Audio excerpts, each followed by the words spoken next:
ঈদ মুবারক, ঈদ মুবারক, ঈদ মুবারক।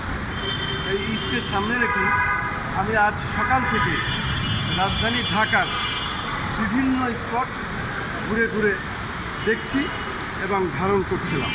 বিশেষ করে 35 বছর আমার সাংবাদিকতার পেশায়, যেহেতু আমার 12টা ইউটিউব চ্যানেল আছে এবং 2টা অনলাইন পোর্টাল আছে, আর যে কারণেই আমার পেশাগত দায়িত্ব পালনের জন্যই আমি এই কাজগুলো করে থাকি।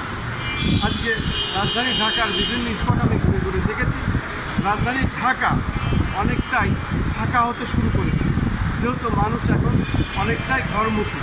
ঈদকে সামনে রেখে এবং ঈদের ছুটিতে, কুরবানির ঈদে বিশেষ করে যার যার এলাকায় নারীর টানে মানুষ যাচ্ছেন এবং সেই ধরনের আরও কিছু কাজ এই স্পটে করতে এসেছিলাম। হঠাৎ আকাশে কালো মেঘের ঘন ঘটা, তারপরেই ঝোড়ো হাওয়া এবং বৃষ্টি।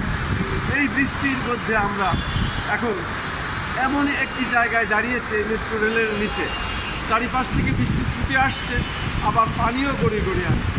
এর মাঝে আমার এলাকার, বিশেষ করে একই জেলা বৃহত্তর যশোরের মানুষ পরিচয় হলো, তার সঙ্গে কিছু কথা বললাম এবং কিছুটা আমরা এইখানে সময় কাটিয়ে একটি ভিডিও ফুটেজ আমরা ধারণ করতে হচ্ছে। এর মধ্যে আমি তার সাথে কথা বলছি এবং একসাথে আমরা দেখানোর চেষ্টা করছি। বিশেষ